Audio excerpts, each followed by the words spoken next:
The surface died at 0417 mid-sentence, while a comms operator named Faye was reading out the morning weather. 1 second her voice filled the control shack of HFY deep, swell at 4 meters and building boys. Bat in the laundry, and the next there was nothing in the speakers but the platform's own blood. Pumps, ballast hum, the long bone creak of steel holding back 6 kilometers of ocean. Cass Arden was already reaching for the override before the silence finished. Landing. 26 years in saturation had wired her that way. You didn't wait to feel things in the deep. You moved and felt later, if there was a later. Loop check, she said. All channels. Ben Okafor's hands were moving across the comms board before she finished. He was 56, the oldest tool pusher in the company's HFY program, and his comm was the kind you could anchor a platform to. Primary's dead. Secondary's dead. Acoustic backup is, he paused, frowning at a return that should not have existed, dead. That's not a storm fault, Cass. Storm noise degrades. This just stopped. Stopped. The word sat in the control shack like a dropped tool. HFY Deep was a seabed drilling platform anchored at 860 meters in the Morrow Trench, the deepest industrial installation human beings had ever built, and the umbilical that ran from its crown to the support ship Stormbird was the only thread connecting 6 pressurized lives to the rest of the species. Power could fail over to the fuel cells. Air could ride the reserves. But the umbilical carried the voice of the world, and the voice of the world had just been cut off mid-syllable. Telemetry on the riser, Cass said. Ben pulled it up. The umbilical's smart sheath reported its own health every half-second along its full length, a 6-kilometer nervous system. The display showed green from the platform crown up to the 4,900-meter mark. Above that, the line simply ended, not faulted, not flooded, ended as if the remaining 5 kilometers of cable had never been manufactured. Severed, Ben said quietly. Clean break at 4.9. Nothing breaks clean at 4.9. Cass leaned over his shoulder, reading the numbers herself because that was the rule she'd taught every crew she'd ever run. Trust the instrument, then trust your own eyes on the instrument. Trawler cable, dropped container, a snagged anchor chain, anything that takes out an armored umbilical leaves a wound. Stress spikes, partial conductivity, water ingress alarms crawling down the sheath. This shows zero trauma. It shows a line that got shorter. What is that? Ben asked. Nothing does that, Cass said. Wake the others. The habitat woke around her as she walked the spine corridor, the particular waking of a saturation complex, hatches sighing, the helium-rich atmosphere turning every alarmed voice bright and thin. 6 people lived inside HFY's crew module at pressure, their blood and bones saturated with breathing gas so dense and strange that the surface was no longer a place they could simply go. That was the contract of deep saturation work. You traded the sky for the seafloor, and the price of getting the sky back was 9 days of decompression in a steel can, paid out hour by hour, no shortcuts, no appeals. A sat crew without surface support wasn't stranded the way sailors got stranded. They were stranded the way astronauts got stranded, except astronauts could see the stars. Pia Andrade reached the shack first, sleep creased into one cheek, already pulling up life support on her slate. She was 41, the crew's medtech and atmosphere keeper, and she did her arithmetic out loud the way some people prayed. Scrubber media's at 62%. Reserve oxygen, full. Fuel cells, 11 days at standard draw, 16 if I cut the heaters back. We're not dying today, boss. Today we're just deaf. Deaf and cut, Cass said. The umbilical's gone above 4.9. That stopped even Pia's arithmetic. Yusuf Demir came in, still sealing the cuff of his thermal liner, 33 years old, and the best hardsuit diver Cass had ever certified. And behind him, Dr. Wen Liang, the company geologist, with the careful expression of a man who had been doing impossible math in his bunk. Marsh Calloway arrived last, the company man, silver-haired and pressed even at 4 in the morning, and his first words were exactly the words Cass had known they would be. What's the production impact? The production impact, Cass said, is that production is over until I find out what took 5 kilometers of armored umbilical off this platform without leaving a scratch in the telemetry. Storm Topside is building to a 10-year event. Stormbird can't fish for a cut line in that, which means nobody is splicing us back to the world for at least 3 days. So we go look. Magpie goes up the riser corridor in 20 minutes. Marsh's jaw worked. Head office will want. Head office is on the other side of a dead wire.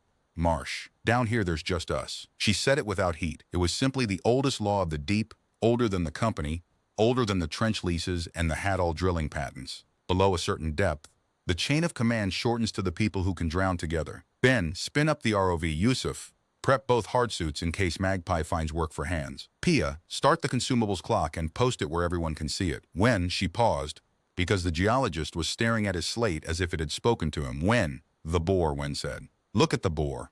HFY Deep existed for one purpose, a borehole. Not for oil, the world had mostly finished with oil, but for the mineral horizon Aldercrest Energy had found under the trench wall, a seam of superconductive ore the survey literature called gray vein, and the trade press called the trillion-dollar layer. For 9 weeks, the platform's drill string had been chewing down through the trench's flank toward it, and for 9 weeks, WEN's screens had shown the same dull stratigraphy. Now the downhole telemetry showed nothing at all, not a fault code, nothing. And the last data packet before the silence, time-stamped 416, 1 minute before the umbilical died, recorded the drill bit at a measured depth of 700 meters, breaking through into open void. "There's no void in that rock," Wen said softly. "I've shot seismic through every meter of that wall. It's competent basalt and consolidated sediment all the way down. You can't hide a cavity from modern seismic." And the bit fell into one the size of, he moved the decimal twice and visibly decided not to say the number out loud, a large one. "So we holed into a cave the surveys missed, lost the string, and the whiplash took the umbilical," Marsh said. "Geology. Bad luck. An insurance event." "The umbilical is 5 kilometers above the wellhead on the other side of the platform," Ben said, not looking up from the ROV console. "Whatever happened in the hole at 0416 would have to climb the riser, cross the crown, and swim up another 5 clicks of open water to cut our line at 0417. "That's not whiplash, Mr. Calloway. That's a commute." Nobody laughed. In the speakers, the ocean went on saying nothing. Magpie launched at 0455, a work-class ROV the size of a delivery van running on its own tether, floodlights cutting a white tunnel through water that had never once in the history of the planet seen the sun. Ben flew it. The rest of them crowded the shack and watched the feed. 5,000 meters. 5,200. Marine snow streamed down through the lights, the eternal gray sleet of the dead drifting from the living ocean above. And Cass watched it the way she'd watched it for 26 years. Half lulled, until Pia said, "Snow's wrong." It was rising, not swirling. The deep was full of strange currents, and snow danced around thermal seeps all the time. This was different. Across the whole width of Magpie's lights, the snow was falling upward, smoothly, all of it, as if somebody had politely reversed gravity in a column of the Pacific Ocean. "Current artifact," Wen said, without conviction. "Log it," Cass said. "Keep climbing." At 4,895 meters, Magpie found the end of the umbilical, and the control shack went silent in a way that had nothing to do with the dead comms. The cut was not a cut. The armored line, 12 centimeters of steel wire, copper fiber, and high-pressure hose, a thing you needed a hydraulic shear in 20 minutes to get through topside, ended in a smooth, rounded cap, like a candle that had been melted and resealed. The cap had a faint translucence under the floodlights, a mineral gloss, almost glassy. Below the termination, the line's armor was untouched. No fraying, no tool marks, no crush signature. Ben brought Magpie's camera to within a meter and held it there, and the macro lens told them the worst of it. The glassy cap wasn't melted cable. It was growth. Fine crystalline structure, laid down in layers, wrapping the wound in the line the way a pearl wraps grit. Except a pearl took years, and this had taken, at most, 1 minute. "Somebody capped our line," Yusuf said slowly. "Capped it, like they were being tidy about it. Or sealing it," Pia said. "You cap a hose so it doesn't bleed." Marsh's voice came out an octave too controlled. "I want options that involve equipment failure." "I'd love one," Cass said. "Ben, take Magpie to the wellhead." The flight back down the riser corridor took 11 minutes, and at minute 9 the sonar went strange. Hesperus perimeter array painted the trench wall to the platform south as a fixed return. A cliff of basalt 800 meters off had painted it that way for 9 straight weeks. Now the return was blurred at the edges, soft, as if the cliff had grown fur. Ben ran the diagnostic twice. The array swore it was healthy. Then Magpie's lights found the wellhead, and nobody said anything at all for a long time. The drill string was gone. Not broken off. Gone, the entire upper assembly. Hundreds of tons of steel pipe that had filled the bore that morning, and over the wellhead, rooted to the seabed and rising out of the floodlit circle into the black, stood something none of them had words for. It looked, at first stupid glance, like frost. Like the fern patterns frost grows on a window. If the window were the size of a cathedral wall, and the frost were built from gray glass mineral as thick as bridge cable. Fans of it, branching recursive, lace fine at the edges and structural at the core, climbing away above the lights and spreading sideways past the camera's field of view in both directions. The geometry was too regular to be geology and too fluid to be machinery. And threaded through the lattice they could see steel. The drill pipe, their drill pipe, disassembled joint from joint and rewoven into the structure like rebar into coral, not crushed, not cut, each thread and shoulder intact, as if the whole string had been unscrewed by a million patient hands and put away into the body of something else. "When," Cass said quietly, "tell me what I'm looking at." The geologist's reflection in the dark of the monitor looked like a man at a funeral. The lattice is depositing in real time. Watch the leading edges there. It grew 4 centimeters while we've been on station. Mineral doesn't do that. Coral doesn't do that. Not in 10,000 years of trying. That deposition rate needs directed energy and directed chemistry. He swallowed. It's being built, Cass. We're watching something build it. Bacteria, Marsh said. Some kind of chemosynthetic. It unscrewed our drill string, Ben said. Show me the bacterium that knows what a tool joint is. On the screen, in the white circle of light at the bottom of the world, the nearest fan of lattice moved. Not grew, moved a slow flex along its whole height the way a kelp frond moves in surge. Except there was no surge at 5,860 meters. The water was as still as the inside of a vault. It moved again. Toward the camera, Ben, Cass said. Already on it. Magpie backed away, light still on the structure, and the lattice stopped at the edge of the floodlit circle as if the light itself were a fence line it had decided for the moment to respect. The last thing the camera recorded before Ben turned it for home was the marine snow around the wellhead, all of it. Hanging perfectly motionless in the water, thousands of drifting gray flecks stopped mid-fall across a volume the size of a stadium. Like a blizzard, somebody had paused. Cass had the crew in the wardroom 20 minutes later, because that was the other rule she ran her platforms by. When the world goes mad, you sit your people down at a table and you make them say it out loud together before the fear can metastasize in private. Facts on the table, she said. 1. The umbilical was severed and sealed deliberately with precision 60 seconds after our drill broke into a void that shouldn't exist. 2. Our drill string was dismantled by something that understands threaded connections. 3. There is a structure on the wellhead that is being actively built, that responds to our presence, and that was not there at last inspection 30 hours ago. 4. We are 6 people in a pressure habitat with no communications, a storm topside, and a minimum 9-day decompression standing between us and the sky. I'll hear theories now. There are no stupid ones tonight. Military, Marsh said at once. A rival state actor. Autonomous mining interdiction. The Aldercrest lease has been contested since. No Navy on Earth has hardware that can unscrew a drill string at 6,000 meters without making a sound, Ben said. I spent 9 years in fleet salvage. I know what the classified stuff can do, and it isn't this. Then a creature? Pia said. Something native. Something that lives in the trench and doesn't like neighbors. Wen shook his head slowly. Native life doesn't grow engineered mineral at 4 centimeters an hour. The energy budget alone, there's nothing to eat down here that pays for that. Whatever built that lattice has a power source we don't have a name for. He looked up and Cass watched the scientist in him fight the employee and win. I think the void our bit hit wasn't a cave. I think it was a room. And I think we knocked. The word alien did not get said. Cass noticed each of them walking carefully around the hole in the conversation where the words stood and decided not to force it. Words could come later. The clock couldn't. Here's what happens next, she said. Nobody touches the drill controls. The bore is shut in as of now. Ben, lock it out physically. Pull the breakers. I want it impossible for a fat finger to spin anything down there. Pia. Consumables discipline starts this hour, when you get every sensor we have pointed at that structure, passive only. Nothing that pings, nothing that shines. We are going to be very quiet and very polite, and we are going to learn before we act. And if it acts first, Marsh said, there are 40 kilos of shaped charges in the tool store for casing work. I'd like them moved somewhere accessible. They stay in the locker, Cass said. Arden. That thing took our only line to the surface. It took the line, Marsh, and it could have taken the habitat. She let that sit. Whatever's out there moved several hundred tons of steel last night without waking us up.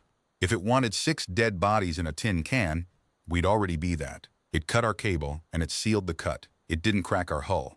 Until I understand the difference between those two choices, nobody on my platform does anything that looks like a threat. That's not philosophy. That's survival math. She held his eyes until he looked down at the table, and in the quiet Yusuf said the thing she would remember for the rest of her life. It capped the line, he said. The way Pia caps an artery. Maybe it wasn't cutting us off from the surface. Maybe it thought it was doing surgery. Maybe it thinks the platform is the animal, and it just cut the leash that was hurting it. Cass looked at him and felt the idea slide into place with an almost physical click. The platform, a vast steel body, lights for eyes, the drill its long hurting tooth, the umbilical a tendon running up into the dark toward whatever cruel thing held it. And inside, unseen, 6 soft creatures the size of its smallest pumps, who were, what, to something that thought at the scale of trench walls? Parasites? Organs? Marrow? Then our problem, she said slowly, is that nothing down here knows we exist. It met the machine, it hasn't met us. She stood and felt the decision finish becoming hers before the words did. First contact's been made, people. It just got made with the wrong species, a dead one made of steel. Tomorrow we introduce the living one. Yusuf, check both hardsuits again. At first shift, you and I are going outside. The storm topside, though none of them could hear it anymore, was at that hour tearing the radar mast off the Stormbird, and 1,100 kilometers east, a naval communications watch officer was logging the support ship's increasingly ragged signals under a fresh, file-headed Hespera deep, loss of contact, and the file was beginning quietly, the way such files did, to climb. The deep does not have mornings, but crews make them anyway. At SO 600 the habitat lights warmed from night amber to work white, and Cass Arden stood in the wet porch with coffee she couldn't taste, watching Yusuf run the hardsuit seals for the third time, and understood that she was about to do the most important thing any human being had ever done, in the dark, in secret, with no one to see it but 5 exhausted co-workers and whatever was waiting at the bottom of the lights.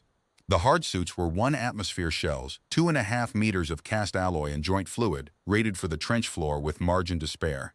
Inside one, you were a person-shaped submarine. Cass had logged 900 hours in them. She had never once before today felt small in one. "Comms check," Ben said in her ear. "You're 5x5.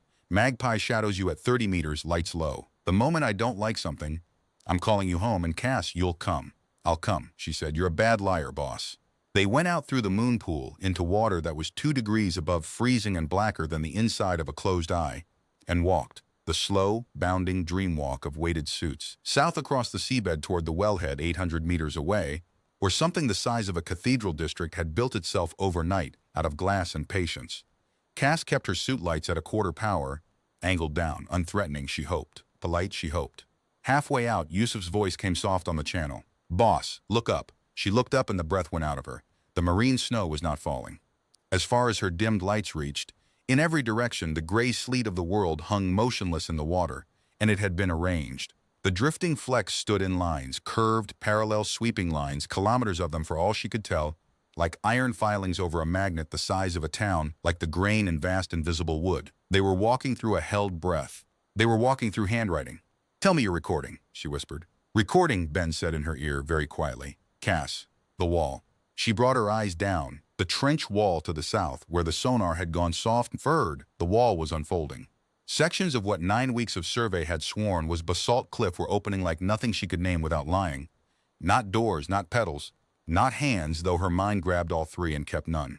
Gray glass lattice, fans upon fans of it, rotating outward and upward with no sound her hydrophones can confine, except the faint, granular shiver of a billion crystal joints flexing at once. The unfolding ran south along the trench wall, past the reach of sight and up, her suits ranging laser. When she finally remembered she had one, refused the question. The structure exceeded its gate. It was not a creature on the wall. She understood then, the knowledge arriving whole and calm and enormous. It was the wall. They had drilled 9 weeks of holes in the body of something that had been pretending all this time to be the Morrow Trench. "Nobody move," Cass said to Yusuf, to Magpie, to her own hammering heart. "Nobody move." Out of the unfolded dark, with the unhurried weight of weather, something came down toward the 2 small human shapes standing on the floor of the world. A single fan of lattice, fine as frost at its edges, broad as a ship's sail, tilting through the still water until it stood upright before them at a distance of 10 meters, the work lights threading its translucent body with gray fire. In its surface, layered like a fern fossilized mid-growth, Cass could see steel. Drill pipe neatly threaded, a length of umbilical armor wound in a precise helix, and at the fan center, held in glass like a relic in a reliquary, the unmistakable yellow housing of a survey beacon, stenciled Aldercrest Energy, Hespera Deep. Everything they had lowered into the dark it had kept. The fan stood before them and was still. The snow hung in its lines. The ocean held its tongue, 6 kilometers of it overhead, and Cass Arden lifted both empty gauntlets away from her sides, palms forward, the oldest sentence the species knew how to write, and waited to see whether the deep could read. For 30 seconds, nothing. Then the leading edge of the fan changed. The frost-fine lace at its rim flowed, reknit, and pushed outward into the water 2 shapes, side by side, each the size of a person, each made of gray glass so thin the work lights passed straight through. 2 hardsuits, hers and Yusuf's, rendered in lattice, correct to the joint, correct to the manipulator claws, correct down to the dent in Yusuf's left shin plate where he'd caught a casing tong in his 2nd year. The copies stood in the water facing them, palms lifted away from their sides. It had answered with a mirror. "Boss," Yusuf breathed. "Is it mocking us or greeting us? It's repeating us." Her own voice sounded far away to her. It heard a sentence it doesn't understand and it's saying it back. "That's not mockery, that's how you start." She raised her right gauntlet slowly, and held up 3 fingers against the black. A beat. The glass copy of her raised its right hand and held up 3. She made a fist. The copy made a fist. She lowered her arm and the copy lowered its arm. And then, and this was the moment Cass Arden stopped breathing, the copy raised its arm again on its own and held up 4 fingers. Not a mirror. A question. Your move, Ben, she said. Tell me you got that. Got it. Ben Okafor's voice had gone to the flat calm he saved for blowout drills. Cass, advise you return to the habitat. Not because anything's wrong. Because everything you're wearing is recording, and if your heart rate climbs anymore, Pia's going to come out there and sedate you in front of our new neighbor. They backed away slowly, palms out. The fan did not follow. But as they turned at the halfway berm, Cass looked back and saw the 2 glass divers still standing in the dark at the edge of the lights, side by side, holding up their hands, and beyond and above them, vast as a weather front, the unfolded wall of the other slowly closing back into the shape of geology, except for one fan the size of a sail which stayed open and tilted, very slightly, to keep facing the 2 small lights walking home across the mud. The wardroom that night did not feel like a room in a crisis. It felt, Cass thought, like the night before a first day of school nobody had ever attended. Wen had the dive footage frame advancing on the bulkhead screen, and his hands were shaking, and he kept narrating in the voice of a man trying to stay employed by his own composure. Material analysis from Magpie standoff laser. The lattice is a silicate metal composite, layered at the micron scale. It's not grown the way biology grows, it's printed, for want of a better word, deposited by directed chemistry we can't see. The energy source reads as thermal differential. It's drinking heat out of the seabed, out of the seep fields. Wide as the structure is, it's drinking a lot. He paged to the survey map and laid a trembling line down 40 kilometers of trench. I reread 9 weeks of our seismic with new eyes tonight. The signal was always there, gentlemen. I filed it as fracture porosity. It's lattice. The body in this trench wall runs at least from here to here. It is conservatively the largest living structure on Earth, and I use the word living because I'm too tired to defend a better one. And it counts, Pia said softly. It counted to 4. It does arithmetic. It does topology. It does material science beyond anything we have, Wen said.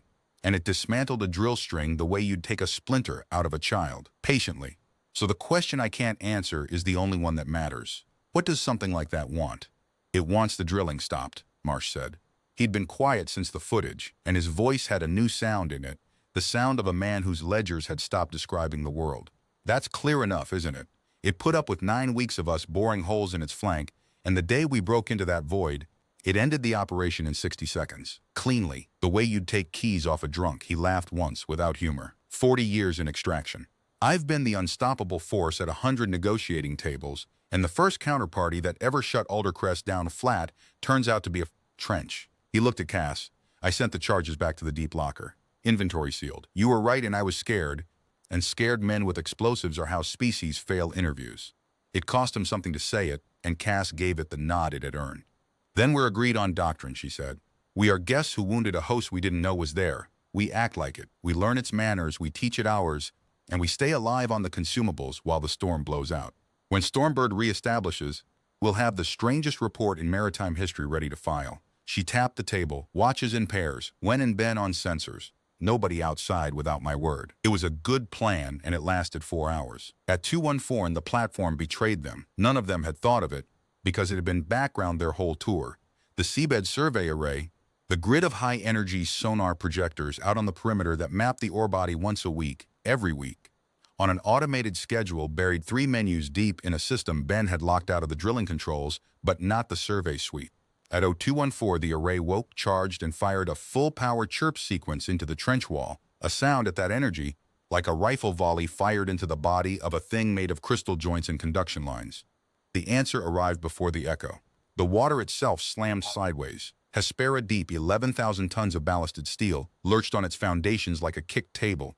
Alarms cascading, deck plates booming, and through the hull came a sound none of them would ever agree afterward how to describe. A vast granular roar. The sound of a glacier being struck. The sound of a cathedral of glass flexing every joint at once. The lights died. The fuel cells coughed and caught. In the emergency amber, Cass was already at the master breaker board, tearing the survey array's supply out by its physical bus bars. Pressure hull intact, Ben called from Station 2. Foundation strain gauges redlined and holding. Cass, the south array, look. The exterior cameras showed the perimeter sonar towers, 4-ton steel masts socketed into the seabed being unbuilt. Lattice had risen around each one like frost climbing a window, and as they watched, the towers came apart along their welds and bolt lines, plate from plate, fastener from fastener, the pieces drawn down into the gray glass with the terrible courtesy of a thing that had decided, this time, to leave nothing assembled. The dismantling took 4 minutes. The lattice around the habitat itself had risen too. They could see it at the edge of every camera, a hedge of glass fans 100 meters out, encircling them, grown in the dark while they slept, and then it stopped. All of it. The hedge stood. The water stilled. On the main screen, in the floodlit circle of camera 6, a single fan leaned slowly down over the dismantled survey field and pressed itself flat against the seabed and held there, motionless, in a posture that Cass's exhausted, pattern-hungry brain insisted on reading as a creature holding a wound. "We heard it," Pia said, her voice cracked. "The array, that was agony, Cass. We screamed in its face at 2 in the morning. It thinks we did it on purpose. It doesn't know what on purpose means for us yet." Cass stood in the amber light, listening to her platform creak, feeling the fear in the room reaching for her, and made the decision that she would defend at every inquiry for the rest of her life. "Ben, kill everything, define everything, active sonar, echo sounders, the nav pinger, the moonpool transducer, hull current systems, every pump we can live without, the lot. Take us to thermal minimum and acoustic 0, lights to 10%. She looked around the shack at her crew, 5 faces amber and frightened, and gave them the truth because crews die on lies. "We can't tell it, we're sorry. We don't have the words and we won't have them for weeks. But silence is a word, stillness is a word. Every animal on Earth knows the difference between a thing that's thrashing and a thing that's gone quiet and bared its throat. And that thing out there grew up in the stillest place creation ever built. So we go still. We show it our throat. And we find out what it does with a wounded neighbor that stops struggling. And if the answer is bad, Marsh asked quietly, no fight in it. Then it was always going to be bad, Cass said. And we'll have lost nothing but noise." They shut Hespera deep down to a whisper. Heaters to survival minimum, the habitat cooling degree by degree until breath fogged, and they sat wrapped in survival blankets around the wardroom, table like passengers in a lifeboat, which Cass reflected was exactly what they had become. The platform, for the first time in 9 weeks, made almost no sound at all, a heartbeat of essential pumps, the tick of cooling steel. 6 people breathing helium in the dark at the bottom of the world. 2 hours passed. 3. At 0551, Pia, on watch at the boards, said in a strange small voice, "Hull temperature's rising." Cass was beside her in 3 steps. The external thermistors told an impossible story. The water jacketing the crew module. Water that should have been 2 degrees and relentless, wicking their warmth into the trench forever, was warming. 4 degrees, 7, 10. Camera 3 at minimum light showed why. The lattice hedge had moved. It stood against the habitat now, fans laid flat along the module's flanks, like hands cupped around a match, and through the steel where it touched, heat was flowing. Heat drunk from the seep fields kilometers away, conducted up the crystal body of the thing they had screamed at, and pressed, gently, evenly, into the cold tin can full of soft creatures who had finally stopped making noise. It had heard the silence. It had understood the throat, and its answer, to the species that had drilled it, deafened it, and cost it a night of pain, was to keep their water warm. Nobody spoke for a long moment. Then Ben Okafor, fleet salvage, 30 years of dead ships and drowned men, put his face in his hands and wept, once briefly, the way strong men do, and wiped it away and said, "Right." So it's like that then, and nobody in the room pretended not to understand what he meant. 1,100 kilometers east and 6 kilometers up, the world was proceeding along its own grim arithmetic. The storm sat on the Morrow Trench for 2 more days. Stormbird, mast broken and pumping, limped a holding pattern and broadcast unanswered hails into the deep on every channel her surviving gear could drive. And in a windowless operations room on the naval base at Port Halvern, the file labeled Hespera Deep, loss of contact, finished its climb and landed on the desk of Commander Adele Rourke of the TNS Kestrel, with a stamp on it that changed everything beneath it. The Trenchley sat inside a strategic minerals zone. The platform was flagged critical infrastructure, and the last data packet Stormbird had relayed before the cut, the drill bit void, the impossible telemetry, had been read by a wary nation in a wary decade, exactly the way wary nations rid such things. Possible hostile interdiction of strategic assets, subsurface, actor unknown. Kestrel put to sea ahead of the storm's trailing edge with a deep response package on her aft deck, 2 rescue bells, a portable decompression spread, and a thing in a gray cradle that the manifest called HS-9 Hadal Sentry, an autonomous deep intervention vehicle, weapons fitted, acoustic deterrent equipped, built after the seabed sabotage panics of the previous decade, to find whatever was interfering with national assets on the bottom of the sea and make it stop. Rourke read the Hespera file twice on the transit and did not like the shape of it. She was 48 years old, submarine service before surface command, and she had spent enough of her life under pressure to distrust any story about the deep that arrived this tidy. Sabotage actors left debris and radio noise. This file read like neither. It read, she thought, and put the thought away as unprofessional, like weather. Like the sea had simply decided something. She'd been at sea 11 hours when the meteorology cleared, the trench came within reach, and her orders firmed up into the sentence she would spend the next week, wishing she could unread. Locate platform, recover personnel if living, and restore control of the seabed by all means short of nuclear release. On the seabed in question, the days of the storm had become the strangest, and all of them would say later, among the finest of their lives. They learned, God, they learned. With the platform silent and the hedge of glass standing close around them like a paused wave, the crew of Hespera Deep conducted first contact with the only tools left to them: patience, gesture, and freight. The exchange worked like this. At the moon pool in dive pairs, they offered objects, laid them on the mud at the hedge line, and stepped back. The other took each one into the lattice and returned it within hours, alongside a copy of itself grown in gray glass, perfect to the gram. A wrench came back with a glass wrench. Pia's medical scissors came back with glass scissors, jointed working, the pivot smooth as oil. And every exchange, the other added one more item of its own choosing from somewhere in its 40-kilometer body. Things it had collected, they realized, things that had fallen into the trench across more years than the mind wanted to hold. A ship's brass bell, crusted and ancient, with a glass copy beside it. A aircraft propeller blade from some war nobody alive had fought in. A whale's jawbone the length of the wardroom. A sailor's boot. A sextant fused with rust. A terracotta jar that when, white-faced, dated by eye to be older than Rome. It's a keeper, Yusuf said, watching the gallery grow on the seabed like a museum with one patron. Everything the world ever dropped on it, it kept. It's showing us its collection. He paused. It's showing us it knows we're not the first things to come down. Just the first that ever said hello. It was Wen who broke the deeper code on the third silent day, and he did it with thermometers. The other, he realized, didn't gesture in space the way humans did. It gestured in heat. Every answer it returned came wrapped in a signature of warmth laid onto object in patterns, gradients, pulses, slow thermal shapes that repeated. Heat was its voice. Conduction was its grammar. The warming of their hull on the first silent night hadn't just been kindness, it had been speech, the only mouth it had that their bodies could hear. Wynne rigged thermistor arrays on the hedge line and began painstakingly to map repeated thermal phrases to events, a rising double pulse that accompanied every returned object. Here, yours. A long flat plateau when the humans stayed inside too many hours, query perhaps, or where. And one signature, deep and slow and repeated at every exchange since the night of the survey array, a falling to heat dissolving into cold that Wynne could not prove meant what every single one of them privately believed it meant. The wound, acknowledged, the apology heard. By the fourth day they had a working pigeon of perhaps 30 thermal and object signs and a name. Crews name everything. It's how they stay sane.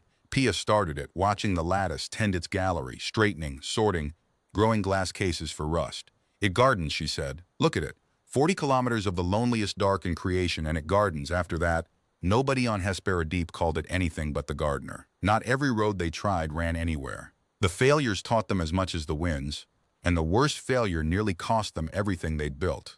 On the second silent day, before Wen cracked the thermal grammar, Ben had rigged a signal lamp at the moon pool, a diver's strobe stripped down to a controllable beam on the sensible theory that a thing without ears might have eyes.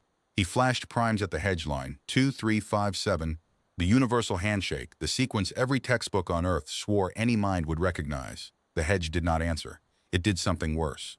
The fans nearest the lamp folded, quickly, the fastest motion they'd yet seen from it, and the whole southern face of the structure went dense and dark and stayed that way for 6 hours, every gift exchange suspended, the gallery closed, a courteous wall where a conversation had been.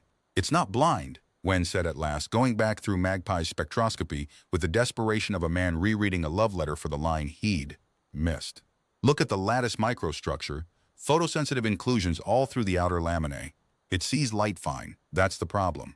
Cass, think about where it grew up. 6,000 meters down, the only things that flash are things that hunt. Bioluminescent lures, strobing predators, and the only steady bright light it's ever known arrived 9 weeks ago, bolted to a drill platform. He pushed the screen away. We didn't say hello, we bared a lure at it. Prime numbers, flashed at something whose whole evolutionary memory says flashing means teeth. So we apologize, Cass said. In its language, not ours. They shut down the lamp, and then Pia's idea, and Cass would put it in every report she ever filed. They shut down more. For 1 full hour, The platform went to total darkness outside. Every floodlight, every running light, every status beacon, the whole electric halo Hespera had worn since the day it was set down, all of it off. The crew sitting blind in their steel can with only the wardroom's dim red telltales burning. Going lightless at the bottom of the ocean, for a creature of the lit world, was the closest thing to throat-bearing the species had on offer. When they brought the work lights back at quarter power, warmed slowly up like a sunrise. The hedge was open again, and the gallery was rebuilt. And at the moon pool line lay a new gift, grown in the dark hour, the signal lamp's exact twin in gray glass, its lens rendered shut, closed, like a sleeping eye. Understood, put it away, no harm kept. Noted for the record, Ben said hoarse. First diplomatic incident between species. Settled out of court. The second hard lesson came from above, and it came on the third day, when the storm's eye wobbled across the trench and gave the surface 6 flat hours. The crew knew nothing of it until the seabed told them. Magpie, on passive watch at the platform's north rim, caught the sound first. A rhythmic metallic scrape and boom rolling down the water column. Vast and clumsy and getting closer. Stormbird, mass-broken, half-blind, sick with worry and silence, was doing the only thing a support ship without contact knew how to do. She was dragging for the umbilical. A 4-ton grapnel on 6 kilometers of wire, plowing blind furrows across the floor of the world, hunting for a cable to hook and raise, and her drag line on the third pass was going to walk straight across the hedge, the gallery, and the open vault corridor beyond. They can't know, Ben said White. They're fishing for a cut line in a dead zone. It's textbook. I'd be doing exactly the same thing up there. And the gardener's going to read a 4-ton hook plowing toward its front door as exactly what it would be anywhere else in the universe, Cass said. An attack, or worse, a lure on a line, predation, the only grammar everyone down here already shares. She was at the board, mind running the geometry. No comms up, no comms down. A deaf ship blindly trawling the body of a being whose patience had already absorbed a drill, a sonar barrage, and a flash lure in 1 week. Options, fast. It was Yusuf who saw it. We can't talk to the ship, but we can talk to the hook. And so it was done in 11 sprinting minutes that none of them ever quite believed afterward. Magpie launched hot with a cutting torch and a cargo strap, intercepted the grapnel mid-drag 200 meters short of the hedge, and hung on the wire like a remora while Ben, flying it through surge and scrape with 30 years of salvage in his hands. Torch cut a message into the grapnel's broad steel fluke in letters a desperate deck crew could not possibly miss when they recovered it. All 6 alive. Stop dragging. Stand off. Wait. Then he let the hook go, and the whole crew watched on Magpie's camera as the grapnel rose away into the black with humanity's first telegram from the deep cut into its cheek, and watched something else watch it too. The hedge had risen during the intercept. Fans gathered behind the little ROV like a storm front behind a sparrow. It had seen the hook coming. It had let the humans handle it. And when the dragline vanished upward and the scrape and boom died away and did not return, Stormbird's deck crew, bless their terrified hearts, could read. The hedge settled, and out at the moon pool line it grew by morning, a small commemorative absurdity that made Cass laugh until her ribs hurt for the first time since 4-1. A glass grapnel, fluke and all, with the letters rendered faithfully in raised crystal, keeping the message the way it kept everything. All 6 alive. Wait. It archives our mail now, Marsh said, deadpan, and the wardroom's laughter had a new sound in it. The sound of 6 people who had stopped being afraid of their neighbor and started cautiously, catastrophically to be fond of it. It was the 4th night, consumables at 40%, scrubber media browning at the edges, the cold held 1 degree at bay by a creature's cupped hands, when the gardener showed them the door it had been guarding all along, and Cass finally understood what their drill had actually hit, and why the line had been cut in 60 seconds, and what was now at stake in the dark beneath their feet. The invitation was unmistakable. At the hedge line, the lattice opened a corridor, a vaulted lane of glass fans lit faintly along its floor by the only bioluminescence they'd ever seen it spend, a dim deep red like a darkroom lamp, leading south toward the trench wall. At its mouth, the gardener placed 2 objects side by side on the mud, the glass copy of Cass's hardsuit, and grown that hour for the purpose, a glass copy of the bore, a meter-tall model of their own wellhead, rendered in exquisite miniature, with the drill string descending into a rendering of the trench wall strata, down, down, to where the model bit pierced the roof of a void.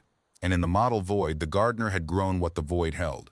Hundreds of small, rounded forms packed in careful ranks, each the size of a held breath. "Oh," said Pia, who had delivered 2 children in her years as a medic, and her hand went to her mouth. "Oh, no.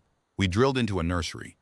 Cass walked the red corridor an hour later with Wen at her shoulder, 2 hardsuits moving slow and lightless down a vaulted lane of living glass.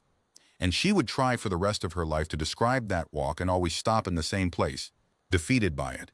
The corridor ran south and down, into the trench wall itself, through the body of the gardener, past chamber after chamber opening off the lane like side chapels, each one dimly red-lit, each one holding its careful freight, a chamber of ship's anchors arranged by age, 12 centuries of them.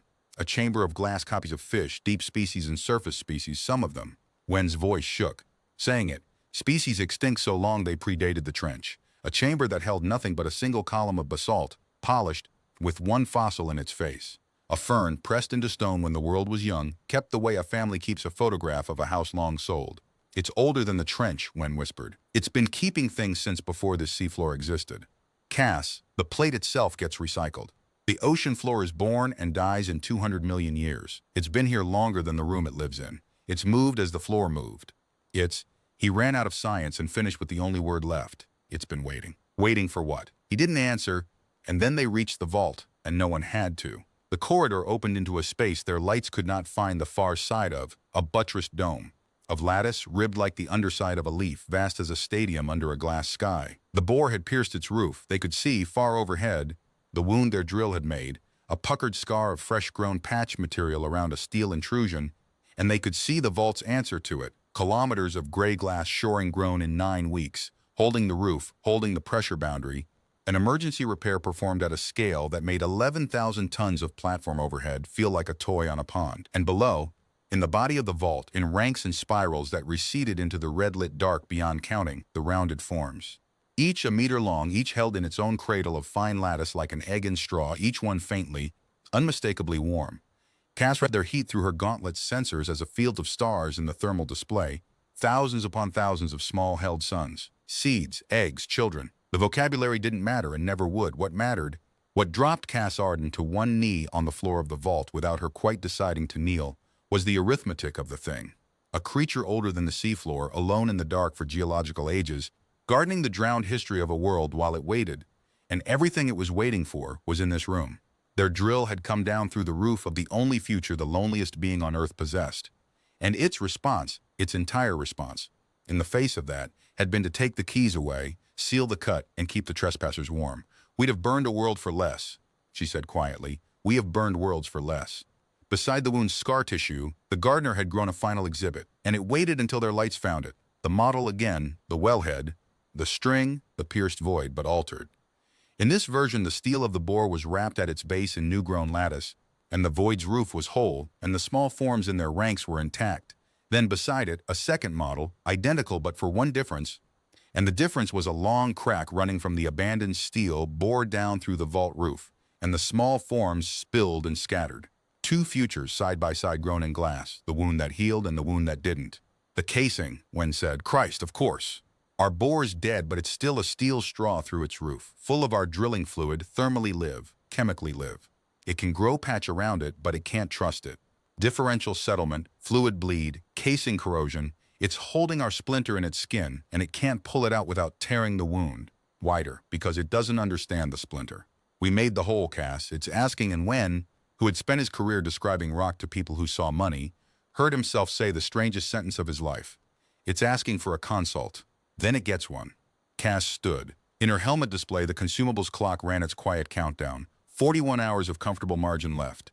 A number that had stopped meaning comfort some days ago, and over it she laid deliberately the older clock, the one her father, the bridge engineer, had taught her before she'd ever touched water. Things built honestly outlast the builders. Things built carelessly bury them. We came down here to take something out of this trench. Fine, we're still going to.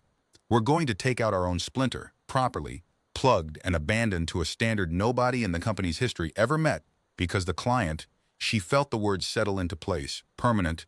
The client is standing in the walls watching us work, and the stakes in the contract are its children.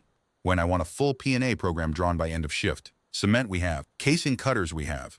What we don't have, we describe to the gardener and see what it grows. What followed for a day and a half was the strangest well operation in the history of the extraction industry, and the finest, Cass would say at every inquiry afterward, that she had ever supervised. Human and other, they plugged the bore together. Wen and Ben ran the engineering, sketching each stage on slates held up at the hedge line.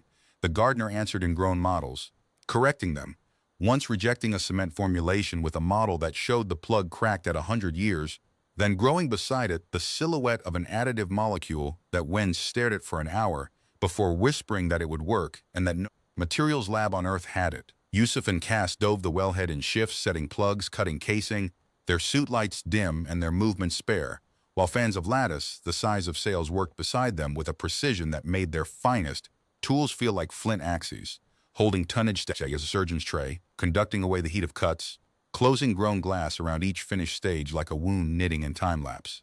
The operation nearly died at its midpoint, and what saved it was the thing no contract had ever contained. 11 hours in, with the intermediate plug curing and the upper casing half-cut, the bore kicked. Trapped pressure. A charged pocket somewhere in the wounded annulus, exactly the kind of spite a violated well saves for the people trying to close.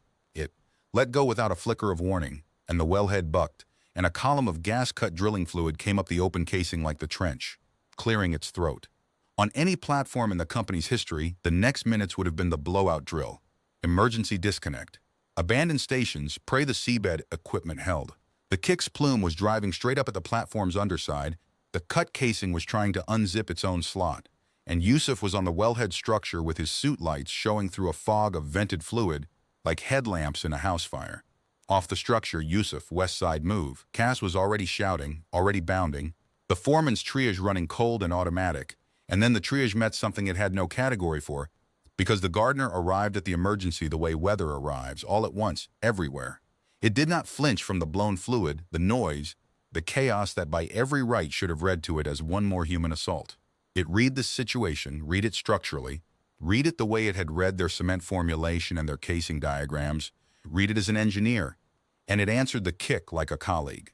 Lattice closed over the bucking wellhead in a grown dome, flowing thick and fast, caging the plume. Fans drove down into the seabed, flanking the bore and stiffened, shoring the casing slot against the unzip, and one slender limb, fine and exact as anything in a surgical theater, wrapped Yusuf's hardsuit at the torso and removed him from the structure, lifted him out of the fog and set him down on clean mud 40 meters west, in almost the same motion a human hand uses to move a chess piece, and returned to the work before he'd finished swearing. Then it waited. The dome held the Kick's fury contained, gauges visibly trembling, and the gardener left a gap in it, one clean access port, suit-sized, facing the humans. It had caged the emergency and left them the keyhole. Because the next move needed hands that understood valves, and it knew which species at the wellhead had them. "It's holding the well for us," Ben said over the channel, his voice gone strange and reverent. "Cass, it's holding the well so we can kill it. Then we kill it." And they did. Cass and Yusuf through the access port into the cage storm, working the choke line and the kill mud feed in zero visibility while a being older than the seafloor held 11,000 tons of angry geology off their backs, Wen calling pressures from the shack, the gardener adjusting its shoring in real time as the gauges walked down. The two species' work meshed so tightly that afterward, reviewing the logs, no inquiry could draw a clean line where the human response ended and the others began. 40 minutes. The Kick died at 1320, choked and balanced and plugged, and when the dome dissolved back into the seabed, the wellhead stood quiet in the settling fog, saved, and the only sound on the channel was 5 people breathing. Marsh spoke first, from the shack, in the careful voice of a man performing the last rites over his own profession. Aldercrest drilled 40 years and never once had a partner pull a Kick response like that. "Foreman, when this is over, somebody is going to ask me what the $1 trillion layer is worth. I'm going to tell them we found something at the bottom of the hole worth more than the hole." A pause. "And then I'm going to retire, because nothing in extraction is ever going to top the last hour, and I'm old enough to know a summit when I'm standing on one." That night the gardener added a piece to the gallery, unasked. The Kick, rendered in glass, the dome, the caged plume, and inside the cage, 2 small suited figures at the choke line side by side, hands on the same valve wheel. It had grown them at 1-to-1 scale and gotten the hands right, the actual position of the actual hands. Cass's left glove over Yusuf's right on the wheel, a detail it could only have read through 50 meters of fog and chaos by senses nobody could name. Pia stood at the viewport looking at it for a long time. "It's not keeping a record of what we did," she said finally. "Everything else in that gallery is what fell. This it built facing the corridor. Facing the vault." She turned. "It's showing its children, when they wake, whenever that is, a century, an epoch, that's hanging in the nursery hallway. Us that." And at one point, deep in the second shift, with the final casing cut singing through her gauntlets, Cass looked up from the work and saw it whole, just for a second, the way you sometimes see your own life from outside. 2 species that had no word in common, that breathed different worlds, that had injured each other in fear and ignorance inside the first hour of meeting, bent together over the same wound, fixing it, each trusting the other's strange hands around the most fragile thing it owned. Nobody at any treaty table in human history had managed better. Most had managed far worse. That was 0300 on the sixth day. At 0830 on the sixth day, the TNS Kestrel arrived over the Marrow Trench, and the sea filled up with a different kind of voice. They heard the screws first. Pia's passive hydrophones caught the cavitation song of a warship coming off transit speed, and the wardroom went silent around the sound the way a house goes silent around an unexpected knock. Then the deep-hailing transponder, military grade, vastly powerful, walking its interrogation pattern down through the water column. Unidentified condition HFY deep. Respond, respond. They can't hear us, Ben said. Everything we have that could answer is either cut, dismantled, or shut down so we don't deafen the neighbor. We're standing in a quiet room and the cavalry just kicked the door of the wrong house. How bad? Pia asked. Rescue's good, isn't it? That's a rescue ship. That's a rescue ship, Ben said. Carrying whatever the Navy sends when it thinks rescue might need guns. I flew salvage for the fleet, Pia. Loss of contact at a strategic site in this decade with the telemetry we sent before the line died. Somewhere on that deck is an autonomous deep intervention vehicle with a deterrence package, and the doctrine that runs it was written by people who have never once been 6,000 meters down. And it is going to come down here, and it is going to look at 40 kilometers of unexplained structure wrapped around critical infrastructure. And it is going to do arithmetic, and the arithmetic is going to be wrong. He was precisely right, and it took 4 hours. The HS-9 Hadal Sentry came down the water column at noon, and the crew of HFY Deep watched it arrive on their passive sensors with the helplessness of people watching weather come. It did not descend the way Magpie descended, polite and tethered. It came down free-swimming and fast, interrogating as it came, hammering the deep with active sonar at power levels meant to map kilometers, and every pulse Cass knew now with a knowledge she felt in her own skin landed on the gardener's vast conducting body like a struck bell, like shouting in the face of someone whose burns hadn't closed. The hedge around the platform rose. Not the cupped hands posture of the silent nights. A wall now, fans interlocking, thickening, the gallery and the corridor and every open structure on the seabed folding away into armored stillness. The thermal channel Wen had so painstakingly mapped went flat, every signature withdrawn. The whole conversation slammed shut like a door, except for one final phrase pressed against the hull plating where Cass rested her hand, repeated twice and then gone, a shape of heat their pigeon had learned on the very first silent night. The wound, and then nothing. Sentries on station over the wellhead, Ben reported, flat. It's found the dismantled survey towers. It's found the lattice. It's transmitting to the surface. Burst traffic, encrypted, a lot of it. He looked up at Cass. It just classified something. I'd give my pension to not know what. 6 kilometers up, in Kestrel's darkened operations room, Commander Adele Rourke stood watching the Sentry's feed assemble itself into a picture that no briefing in her life had prepared her for, and listened to her intervention officer say the words that the doctrine, the situation map, and 20 years of threat matrix training all agreed upon, and her own gut, alone in the room, did not. Ma'am, assessment. Platform encased in unidentified engineered structure, perimeter sensors destroyed and absorbed, no contact with personnel, no bodies, no lifeboat launch. Structure is active, growing, and non-cataloged. This is a technological interdiction of a strategic asset by an unknown actor, in progress. Doctrine calls it hostile control of the site. Sentry is requesting authorization to begin graduated deterrence and breach the obstruction at the crew module. Standard escalation, acoustic then kinetic. A pause. Recommend we authorize. If those people are alive in there, ma'am, every hour matters. Rourke looked at the screen. The gray wall of fans, standing around the little human habitat, holding it the way you could read as a fist or read as a hand, and the file's tidy wrongness itched at her again. The cable capped, not cut. The platform encased, not crushed. 6 people missing but no wreckage. No leak, no debris field, nothing in the picture that looked like any sabotage she'd ever cleaned up after, and everything in it that looked like the sea had simply decided something. Begin acoustic phase only, she said. Lowest schedule. And get me water column comms rigged for voice, every legacy channel that platform ever carried, because before this goes one rung further, I want to hear from a human being down there. Something on that seabed cut a 5-kilometer umbilical with a 1-minute warning and then didn't kill anyone. And I have been in this business too long to shoot at restraint. The acoustic phase began at 12:44. The Sentry's deterrence array driving patterned. High-energy sound into the lattice around the wellhead, sound engineered to disrupt, to herd, to hurt. And HFY Deep, sealed inside the body of the thing being hurt, felt the answer arrive through every plate of the hull. The trench woke.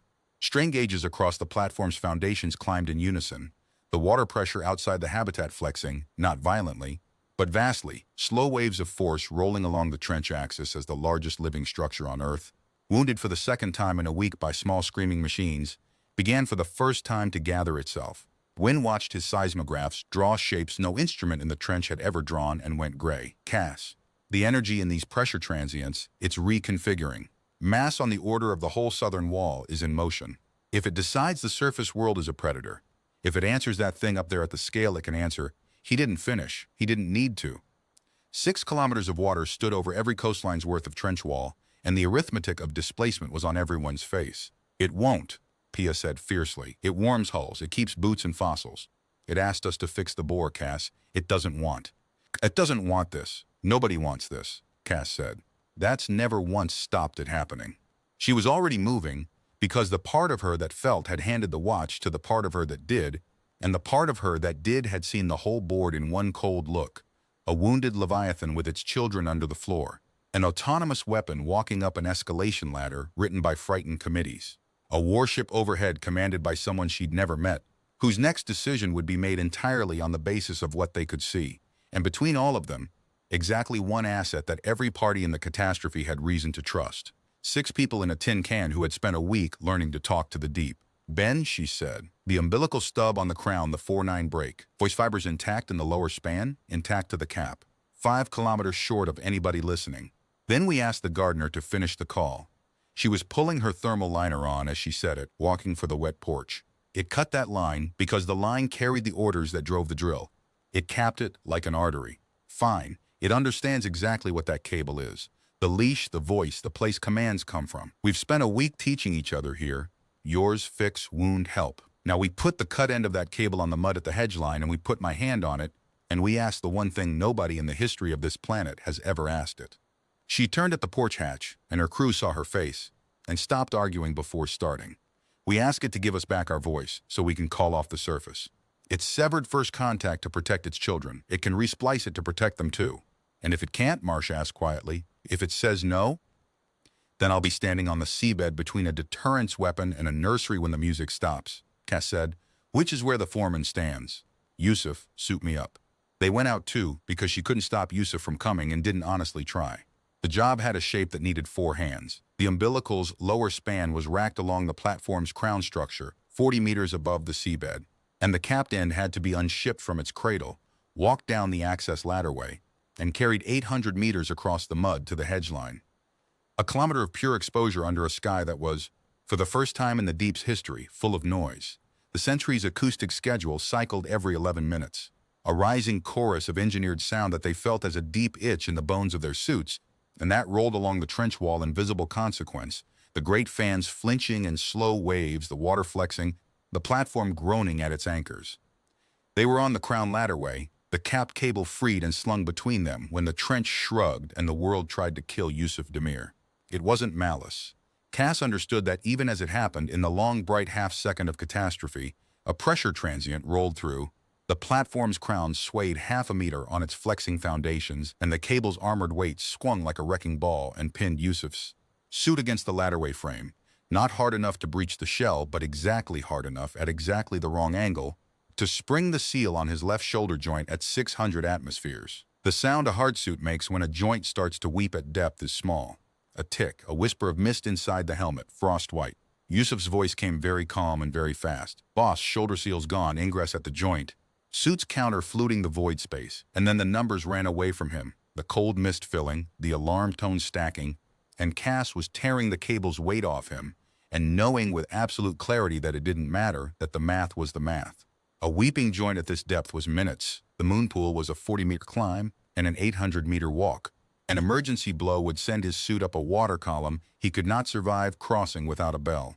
Every option was a coffin with different handles. She did the only thing left. She turned toward the hedge, the vast gray wall standing dark a kilometer off, withdrawn, wounded, every channel closed, put both gauntlets flat against the steel of the crown, against the body of the platform that stood rooted in the body of everything, and she hammered the deck twice, the double pulse. Here, the first word of their little pigeon, the word the gardener had taught them with every gift, and she shouted into the conducting steel as if words could write it. knowing only the rhythm would. Here, wound. Help.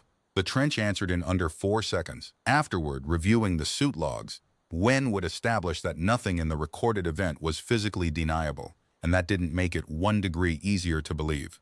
The seabed under the crown erupted, not violently precisely, the way a diver's hands erupt from water, and Lattice climbed the platform's leg in a gray wave that covered 40 meters in the time it took Cass to get her arm around Yusuf's failing suit. It took him from her with a gentleness that broke something open in her chest, fans finer than any she'd seen, folding around the hard suit like cupped palms, like packing around porcelain, and as they closed, she saw glass flow into the sprung shoulder joint and freeze there, a grown seal, a pressure cap laid down in 2 seconds on a fitting whose tolerances Aldercrest contractors measured in microns. The ingress stopped. The suit's alarms one by one stood down and went quiet. Then the gardener carried Yusuf Demir home. Down the platform leg, across the seabed, 800 meters in a slow grave processional, the cocoon of glass moving on a moving carpet of itself with the platform's lights gleaming, through it and Yusuf's voice inside it on the open channel, shaky laughing, repeating, "It's warm. Boss, you should feel this. It's warm in here." To the moon pool, up through the moon pool, into the wet porch, where it set him down on the deck plates as gently as a cradle, withdrew through the water like a tide going out, and was gone. Pia cracked the suit and got him out whole. Bruised shoulder, mild gas hit, alive without an asterisk. The wet porch was crowded and loud and human for exactly 90 seconds. Then the Sentry's next acoustic cycle rolled through the hull, 11 minutes on schedule, hammering the body of the thing that had just spent 4 of those minutes, saving a man it had every reason to count as a tooth of the machine that hurt it. And the porch went quiet, and Cass picked the capped cable end up off the deck where it had come home riding the cocoon's wake, because the gardener, even mid-rescue, even under bombardment, had not forgotten what they'd been carrying, or guessed wrong about why. She walked it out alone to the hedge line at 14:30, suit lights at minimum, the deterrence chorus itching in her teeth, and laid 5 kilometers worth of severed conversation down on the mud at the foot of the wall. Then she put her gauntlet on the cap, the smooth glass seal it had grown over the wound it had made in the first minute of first contact, and she pressed her other hand flat against the nearest fan, and she stood there between them, the cable and the wall, the way you'd stand introducing 2 halves of your own life. "I know what this is to you," she said uselessly, in air it would never hear, in a language that didn't reach, because saying it shaped the asking, and the asking shaped her hands. "This is the leash. This is where the orders came from. Everything that ever hurt you came down this wire, and you ended it, and you were right." Her hand on the fan. The fan for the first time in hours warming. "But the voice that's hurting you now doesn't come down a wire we can cut. It's free swimming, and it's frightened, and it answers to people 6 kilometers up who can't see what I've seen, and they are about to make the mistake we made on the first morning, at 1,000 times the size. I can stop them. Me, the soft thing from inside the machine. But I need the leash back, neighbor. I need you to give me back my voice." For a long moment the walls stood dark. The Sentry's chorus rolled through and away. And then the hedge opened. One narrow vault, red-lit, and the gardener reached out and took up the cable's capped end, and the glass cap flowed and dissolved, and from the wall's own body it drew the rest. The missing 5 kilometers kept, coiled somewhere in the dark of it all this time the way everything was kept, and Cass watched the largest living structure on Earth thread fiber to fiber and conductor to conductor with growing glass, splicing in 2 minutes, to standards no yard on the surface could match, the line it had severed to end first contact, relaying it up the trench wall, up into the black water column, hand over hand over hand of lattice, toward the light it had hidden from since before there were ferns. The line came alive at 15:02. In Kestrel's operations room, a legacy channel that the comms watch had rigged out of stubborn procedure and no hope at all opened with a click and a wash of helium-bright carrier hiss, and a voice came up 6 kilometers of resurrected wire into the silence of the compartment. Surface vessel, this is Hespera Deep. Cassandra Arden, saturation foreman, crew of 6, all souls alive and well. Be advised, we are not under duress, we are not under attack, and your intervention vehicle is currently assaulting the entity that just saved one of my divers' lives. Stand your weapon down and put me through to your commanding officer. I'll wait. We've all learned to be patient down here. The silence on Kestrel's net lasted 4 full seconds, which her officers would tell you was the longest anyone had ever known Adele Rourke to take to speak. Then she crossed to the handset herself. Hespera Deep, Kestrel Actual. Commander Adele Rourke. Foreman Arden, your voice file matches and your line authenticates off equipment my techs swear has been physically severed for 6 days. So you'll forgive the first question, because everything above your head depends on the answer and I will know if it's rehearsed. A breath's pause, flat and hard. Who repaired your umbilical? The trench did, Commander, Cass said. The trench cut it. The trench kept it. And 20 minutes ago, the trench gave it back, because I asked. I'm aware of how that sounds. Now hold that thought. Pull your sentry's footage of the last hour, and watch what carried my diver to the moon pool. Then let's talk like two watchstanders, because between your doctrine and my seabed, Commander, we are currently holding the strangest and most breakable thing either of our services ever touched, and the next order somebody gives is going to decide what the human species is in the only court that's ever mattered, in front of a witness. In the operations room, the intervention officer was already running the Sentry's archive, and Rourke watched, in grainy floodlit gray, a cocoon of woven glass carry a human shape 800 meters across the floor of the world and lay it down at a hatch like an offering, while, under bombardment, on a schedule her own ship was driving, and she stood in the picture's cold light and felt the tidy file finally come apart into the truth it had been hiding all week. Not sabotage, not interdiction. The sea had decided something, and what it had decided, under provocation that her own deck was still cycling every 11 minutes, was to be careful with people. Suspend acoustic phase, she said. Sentry to passive standby, hold station. And then into the handset, with the particular dryness she rationed for the moments her career stood in a doorway. Foreman Arden, Kestrel actual. Deterrence is suspended. You have my attention, and on my ship that's the same as having my time. Now talk me through 6 days, leave nothing out, and start with what you call it. We call it the Gardener, Cass said. And the first thing you need to know, Commander, is that we heard it before we ever met it, and it has not once heard us back. The conversation that followed ran 91 minutes, and naval historians would eventually fight 3 decades of classification review to read its transcript. Cass talked. When talked, data streaming up the resurrected line, the lattice spectroscopy, the thermal grammar, the vault, the nursery, the models grown in glass, the plug-in abandonment program co-engineered by a being older than the seafloor. Rourke asked the questions of a woman assembling a case file for an argument she already knew she'd be having, because over her shoulder, up the chain, the burst traffic the Sentry had sent before suspension was doing exactly what burst traffic did, arriving, alarming, and acquiring momentum. Unknown engineered structure of extreme scale. Strategic site encased, non-human technological actor, capability assessment incalculable. At 16:55, the reply came down from Fleet Command, and it was what the Sentry had trained it to be. Rourke read it twice and then read it to the deep, flatly in full, because she had decided sometime in the second hour that the people at the bottom of this line had earned the truth straight. Directed follows. The site is designated a first contact event of unknown intent under the anomalous contact annex. A response group is being assembled. Hespera personnel are to be recovered at first opportunity. And pending recovery, a pause that held the weight of the next sentence, HS-9 is to re-establish graduated deterrence and effect a standoff perimeter around the breach site, to deny the unknown actor consolidation of access to the strategic horizon. In English, Foreman, they want the Sentry to push it back from its own front door, with sound, then with hard kill if sound doesn't move it. The annex was written for orbital objects and radio sources. They're applying it to the seabed because it's the only page anyone ever wrote, and frightened institutions hold the page like scripture.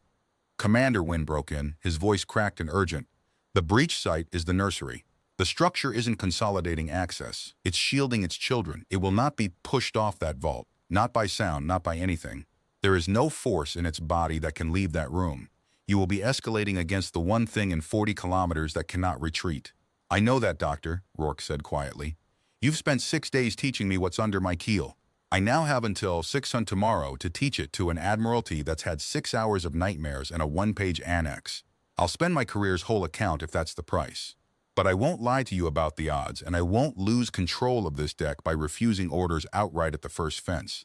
The next commander they put in this chair reads the annex like scripture, and you'll have traded a skeptic who's seen the footage for a believer in the threat matrix. A breath. Buy me ammunition, Foreman. You said it talks in models. Models move committees. By 0600, I need something no annex can survive contact with. Show me what it is in one picture even an admiral can't unsee. Cass stood in the control shack with the handset in her fist and her crew's eyes on her, the consumables clock running down past 30 hours in the corner of the board, the Sentry hanging silent in the dark outside like a held breath, and looked at the question the way she'd looked at every impossible lift of her career, not is it possible, but where do the slings go? One picture, she said. Yeah, I know the picture, Commander. It's been hanging in front of me for 6 days. She turned to the viewport, to the gray wall standing patient in the lights. Everything it does in glass. It kept everything we ever dropped on it. It copies what matters, and it grows what it means. So we're going to ask the gardener to grow its own first contact report, and we're going to deliver the original of something no admiral has ever held. The view from the other side of the lights. 6 kilometers up, the night ran on different fuel. Adele Rourke fought her war in a steel compartment that smelled of coffee and ozone, on a handset to a flag briefing room 1,100 kilometers east, and the war was made entirely of words, which made it no less a war. The Admiralty had the Sentry's burst data and 6 hours of institutional adrenaline. She had 91 minutes of testimony from a foreman, a geologist's spectroscopy, and footage of a glass cocoon carrying a man home. The annex had a flowchart. She had the itch. Walk me through your hesitation, Commander. The voice on the link belonged to Vice Admiral Sandoval Reyes, who had been her first skipper's first skipper, and who had built his career on never once being the man who underreacted. Because from this room, the picture is a strategic site under the physical control of a non-human actor of incalculable capability, 6 citizens inside its perimeter, and the officer on scene recommending what was your phrase, hold the weapon and keep talking, sir, keep talking, to 40 kilometers of seabed. To a counterparty admiral that has had my 6 citizens at its absolute mercy for a week and has spent that week keeping them warm. She had decided hours ago that her career was already spent. It freed up the voice wonderfully. Sir, I've read the annex. I helped exercise it in 29, you'll recall. We gained an orbital contact, and the red lines all assumed one thing, that we'd know nothing about intent, that we'd be reading tea leaves and radio noise. That assumption is the whole annex, and it does not hold here, because down there we are not guessing at intent.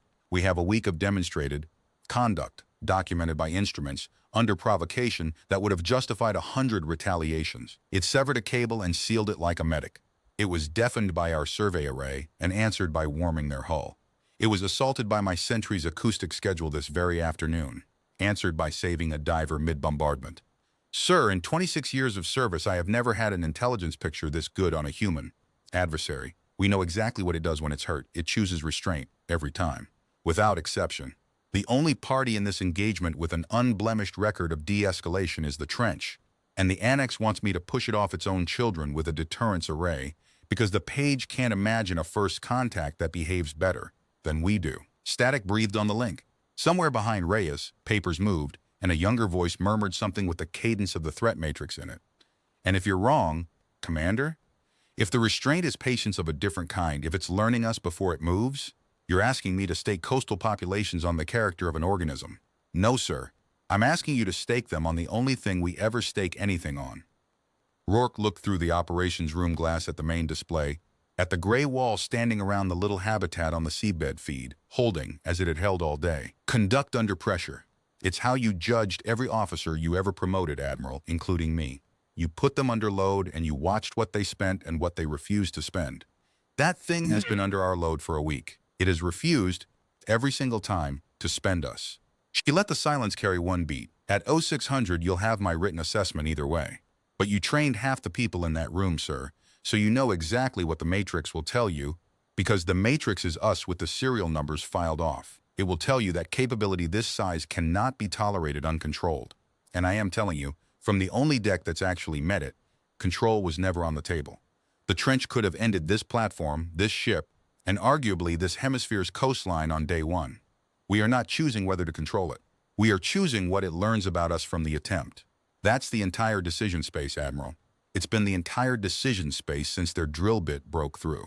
Down on the seabed on the resurrected line, the operations channel stayed open all night, and the crew of Hespera Deep listened to fragments of the war upstairs between their own labors.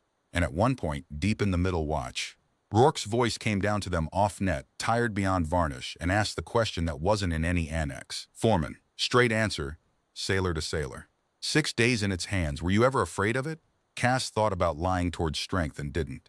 Every hour of the first night, Commander, I'd never been that afraid in my life.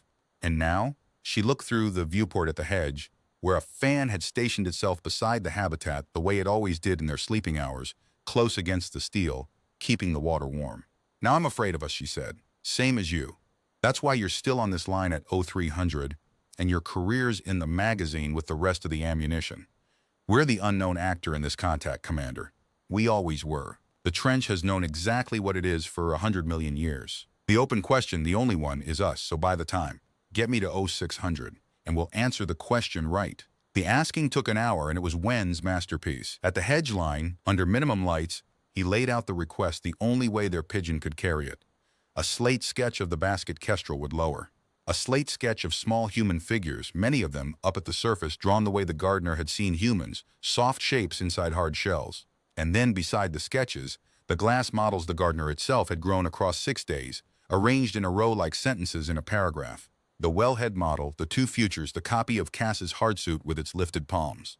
Then Wen placed his own thermistor array against the nearest fan and played back, in heat, the double pulse. Here yours, and pointed up. Show them. Tell the ones above what happened here.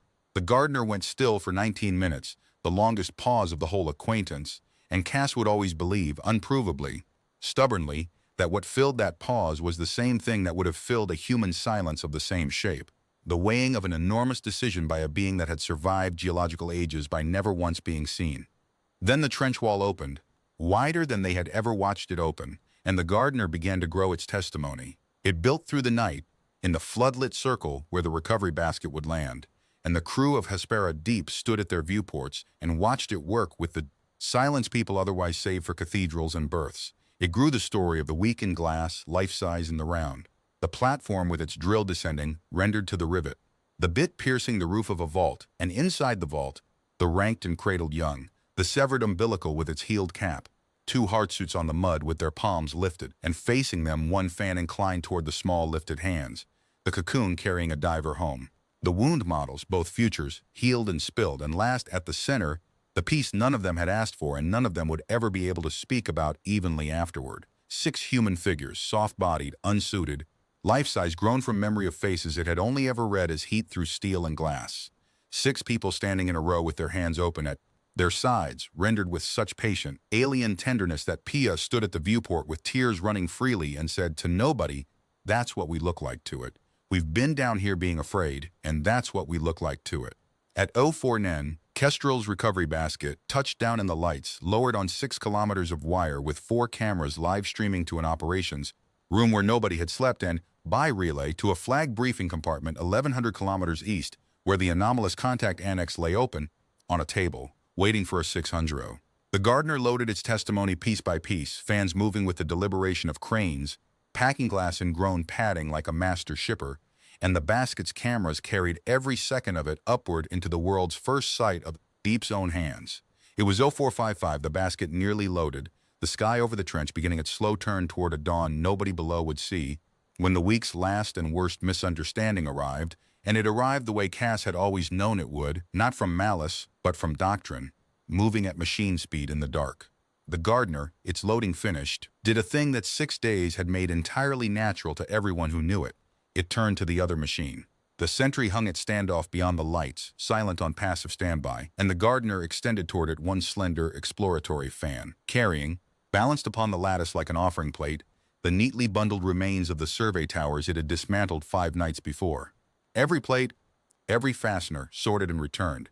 The closing courtesy of a careful neighbor, yours here returned even unto the machines. The sentry's proximity defense tripwire read an unknown engineered structure closing to contact range, and fired. The kinetic discharge lit the seabed like sheet lightning. A supercavitating slug took the offering fan at its root and blew it into a storm of glass and gas. The concussion rolled outward through water that had not carried violence in 60 million years, slammed across the seabed, and took HFY Deep full in its flank. Inside, the world went sideways, deck plates leaping, racks tearing loose. Ben Okafor thrown across the control shack to land wrong against a console with a sound that meant bones. The lights gone, the amber back. And through the ringing dark a noise Cass would carry to her grave, her own platform screaming on its anchors, and beneath it, around it, through 6 kilometers of ocean, in every direction, the sound of the largest living thing on Earth recoiling. Her ears were wrong. She knew it distantly, clinically. The pressure spike had reached through the hull, and the habitat air itself had struck like a hand, and the high frequencies of the world were simply gone, voices arriving at her down a long cotton tunnel.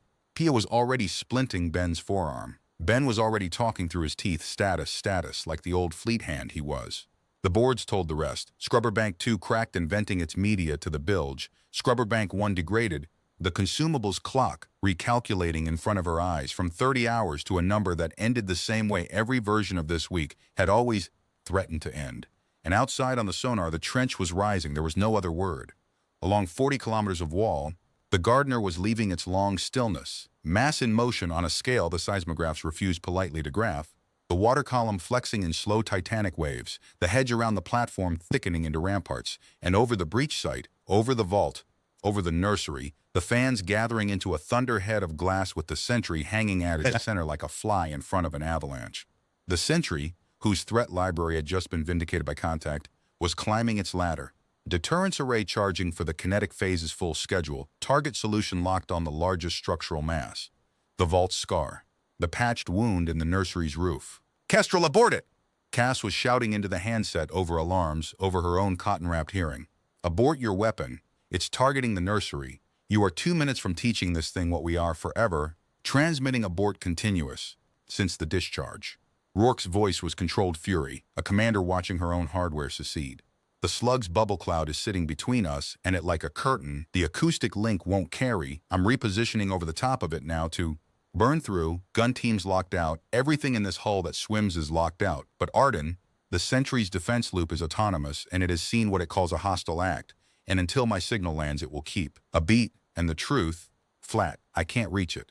For approximately 3 minutes, nobody human can. 3 minutes. The thunderhead of glass gathering over the vault, a being older than the seafloor mustering, for the first time in its endless patient existence, the response it had never once chosen, and it would be right. That was the unbearable arithmetic. It would be perfectly right. And it would be the end.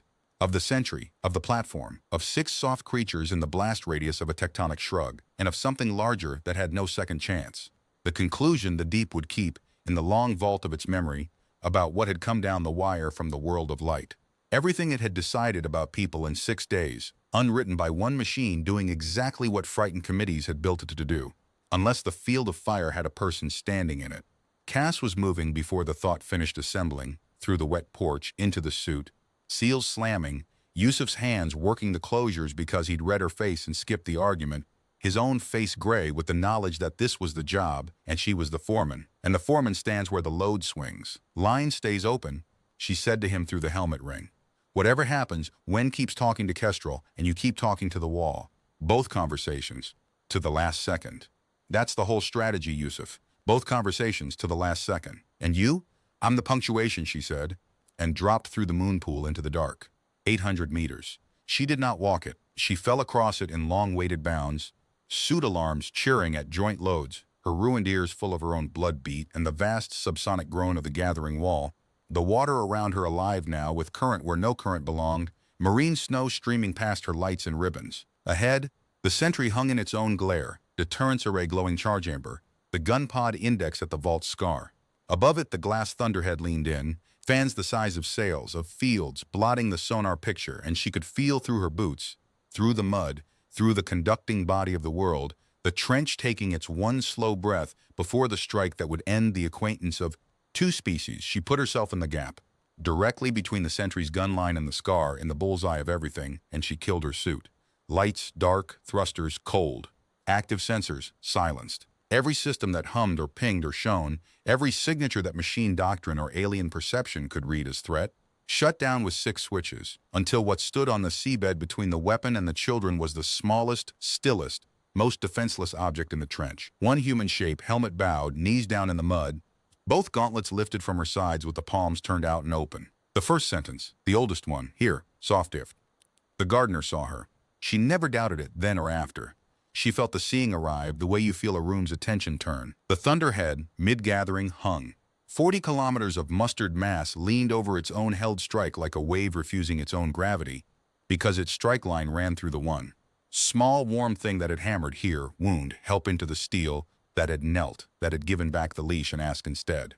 Incomprehension on both sides, total, oceanic, and across it like a single thread across a canyon. The one thing that had been built plank by plank in 6 days and held. It did not strike because she was there, and it had decided what she was.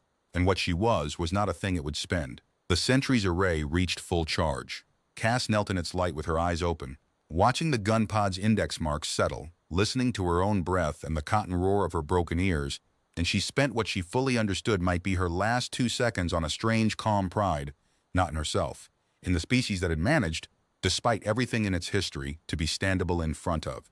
Both conversations to the last second. The abort code landed. Kestrel, parked directly overhead, every watt of her transmission burning straight down through the thinning bubble curtain, punched the command into the Sentry's receiver with 1.5 seconds of margin, and the machine simply stopped, array discharging into nothing. Gun pod safing, running lights dying bank by bank as the full shutdown took it, until the weapon hung dead in the water, inert, blind, finished.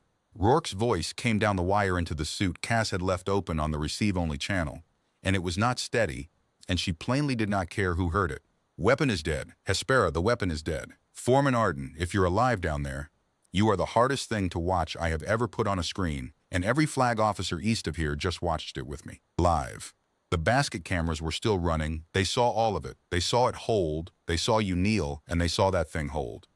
Cass knelt in the dark a moment longer, shaking now that shaking was affordable, and watched the thunderhead above her come apart, not collapsing. Unclenching, fans tilting back, the mustard mass flowing down and outward into stillness, the trench standing down from the only war it had never wanted to win. And then the gardener did the last thing of the long night, the thing the cameras carried up the wire into the world's opened eyes. The picture no annex, no committee, no nightmare survived contact with.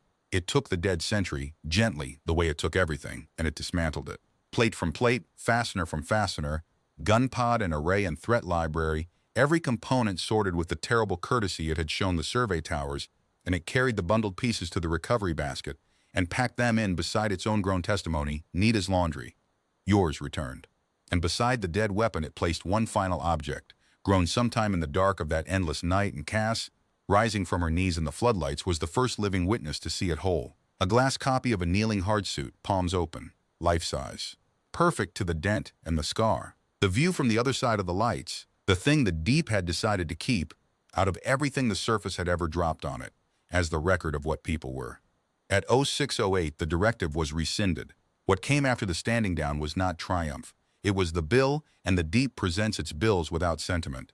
Hespera's habitat had taken the discharge concussion like a boxer takes a liver shot, still upright, deeply hurt. Scrubber Bank 2 was scrapped. Bank 1 was wheezing at 40% efficiency on cracked manifolds that Pia and Yusuf patched and repatched with a tenacity that bought hours, a time never days. Ben's forearm was set and slung, his hearing as cotton-wrapped as Cass's own. And the cold arithmetic stood at the center of the board where Pia had posted it on the first morning, faithful to the last. 6 saturated human bodies, 9 days of decompression between them and the sky, and a life support plant that could now deliver, on its best behavior, perhaps 4. Kestrel's portable decompression spread could take them, that was what it was for, but transfer under pressure was a docking operation. Bells down, mating clamps, trunk seals, 4 people at a time, a day of careful work in the best of conditions. And the weather window that had opened for the standoff was closing again. The trailing edge of a second system was already roughing the surface, and Rourke's bell crews gave her honest numbers, and the honest numbers said the first bell could not safely turn the trip before the scrubber math went black. There's no version where the equipment saves us, Wen said quietly, in the wardroom when the numbers had been read out twice. There's about 30 hours of gap nothing on the surface can reach across. He looked around the table, at the faces amber in the survival lighting, and then at the viewport, at the gray wall standing patient beyond the glass, and he said what every one of them was already thinking. But we're not breathing alone down here, we never were. It conducts heat, it builds membranes. It runs gas chemistry through 40 kilometers of itself that makes our scrubbers look like a bucket and a sponge. The vault holds an atmosphere its children breathe, Cass. I've read its gas flux for a week. It can do it. The question was only ever going to be ours, not its. He laid his hands flat on the table. Do we let it inside because that was the shape of it? In the end, the gardener could not scrub their air from outside the hull. Gas had to touch gas. Letting it help meant opening a port, the moonpool trunk, the emergency equalization fittings, and letting the lattice grow into the habitat itself, into their air, their water loop, the sealed steel womb that was the last boundary between the crew and everything that was not the crew. It meant sleeping, breathing, living for days inside the reached in hand of a being whose mind no human would ever read, on no security but the character it had shown. Trust isn't a feeling, Cass said into the silence. Feelings are weather. Trust is a structure. You build it out of load-tested pieces, and then one day you put your whole weight on it in the dark, or it was never anything but talk. She looked around her crew, one face at a time, and took the vote with her eyes and got it back the same way. 6 for 6, Marsh's chin coming up last and steadiest. Open the trunk. The gardener came in like dawn comes, slowly, then completely. Lattice traced up through the moonpool trunk and along the wet porch and into the spine corridor, fine as frost fern, never crowding, never touching a person or a panel it had not been shown, and where Pia guided it to the ruined scrubber bank it grew. Overnight, a thing of quiet, impossible beauty, a gill, a branching, breathing membrane of glass and living chemistry threaded into their air loop, drinking carbon dioxide and exhaling clean, cold, oxygen-rich draft with a faint mineral sweetness that every one of the six would, for the rest of their lives, catch ghosts of in winter air and stop, struck still, ambushed by the memory. The habitat's temperature rose to comfort and held. The water loop ran clearer than its filters had ever managed. At night, the hours the crew called night, the heat voice talked along the hull in slow patterns when had no need to chart anymore, because everyone aboard could read the only phrase it ever said, "Here, here." They lived 4 days like that, inside the hand of the deep, while the storm above spent itself and the bells were rigged, and afterward none of them would ever fully agree how to describe those days, except that there had been no fear in them. Workdays, packing the platform for permanent shutdown, hand-finishing the wellhead's final glass and cement cap, Cass and the gardener jointly setting the last seal on the bore like two signatories pressing one wax stamp. Quiet days. Ben taught the wall cribbage rhythms by tapping. The wall courteously tapped back and seemed to like losing. Pia wept once, without warning, at the gill doing its silent work, and the hull beside her warmed in answer. She left her palm against it for an hour. Marsh sat up late, writing the report that would end his career as an extraction man, and begin his last one, the one he'd be remembered for, and read pieces of it aloud to the viewport as if to a colleague. And on the last night before the bells, the gardener answered the question none of them had found a way to ask, and it answered it, as it answered everything, with a kept thing. Cass had the middle watch, alone in the dim wardroom with the gill breathing its mineral-sweet air, when the hull's heat voice called her, a pattern their pigeon had no entry for, slow, deliberate, repeated until she followed it down the spine corridor to the viewport over the moonpool. Outside, at the hedge line, in the lowest red light it owned, the gardener had opened a chamber she had never seen, deeper in its body than the gallery, older than the anchors and the fern in the stone, and what stood in the chamber it had plainly kept the way a heart keeps its first grief. It was a hull, not grown, built and built by nothing that had ever shared an engineering tradition with the species watching, a long fluted seed of some black material that drank her light, scarred along its whole length by violence that had happened to it somewhere no ocean, had soothed, holed, and burned and half-fused, and around it the gardener had grown, across what Wen would later estimate as 100 million patient years, a reliquary of glass so fine it stood like smoke, beside the broken vessel. A model. The grammar of models was old ground between them now, and Cass read this one the way you read a gravestone, slowly, with your hat in your hands. A field of small warm forms, ranked in cradles, a nursery but vast, world-sized, rendered as a sphere.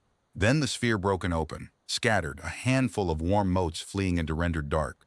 Then one mote alone, falling toward a small blue-rendered world, toward its deepest rendered seam, and the long shape of the seed hull descending into the dark of a young ocean, and the lattice's first fans growing out of it like green out of a buried thing.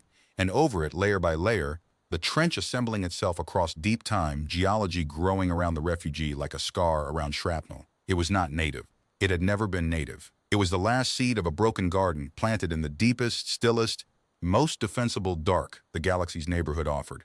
And it had been hiding here, sheltering here, since before the continents wore their current faces, keeping the fallen things of a world it had adopted, growing its children with a patience measured in eras, because the last time anything had found its kind in the open, what had arrived had not knelt and had not opened its hands.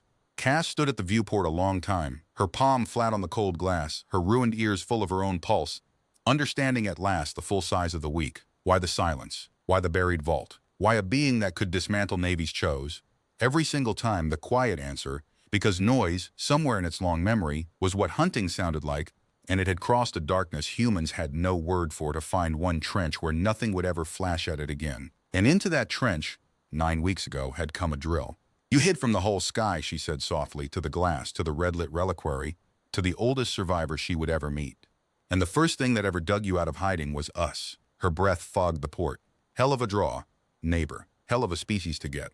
She felt the heat voice rise slowly through the hull under her palm, the double pulse. Here, and she pressed her hand harder against it and gave the only answer the week had proven the species could stand behind.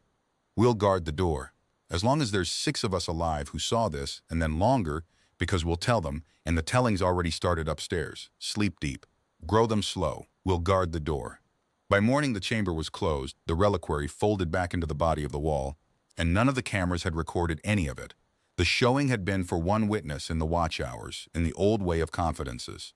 Cass told the crew over breakfast plainly and then told Rourke on the line plainly, and the transcript of that telling refugee it says simply, in the margin where some staff officer's pen pressed too hard. It's been here longer than the seafloor and is hiding from some. Would in time reframe every treaty annex, every long-range listening program, and every quiet line item by which the species began, without announcement, to take seriously its new duty as the doorkeeper of somebody else's children. On the 5th day the bells came down, and the leaving was the hardest engineering of the whole campaign, because no part of it was engineering. They went up 4 and then 2, pressurized passengers and steel thimbles on 6-kilometer wires, and Cass went last by the oldest law of her trade, and stood alone in the wet porch in her thermal liner with the habitat already going dark behind her, one hand on the lattice where it wreathed the trunk. There was no ceremony to be had, and she didn't try to invent one. She hammered the deck twice with her fist, here, and waited, and the answer rolled up through the steel and into her bones, double pulse, here and then deliberately a third beat, soft like a hand closing, a word their pigeon had never coined and did not need to. Yeah, Cass said, her voice wrecked, her broken ears full of the platform's last hum. Same. 9 days in Kestrel's decompression spread, the 6 of them in 2 steel chambers while their blood gave back the deep molecule by molecule, the slowest, most expensive commute in human practice, and the one stretch of the entire affair that proceeded exactly per the manual. Through the chamber ports they watched the world arrive in pieces, Navy faces, ministry faces, scientist faces stacking up in Kestrel's passageways like weather, the basket's cargo, the glass testimony, the dismantled sentry, the kneeling suit. Under guard and under tarpaulin on the fantail, photographed more carefully than any object in the history of objects. Rourke came down to the chamber ports every day, and on the 3rd day she put a printed signal against the glass and let Cass read it twice. The Morrow Trench and its approaches were closed.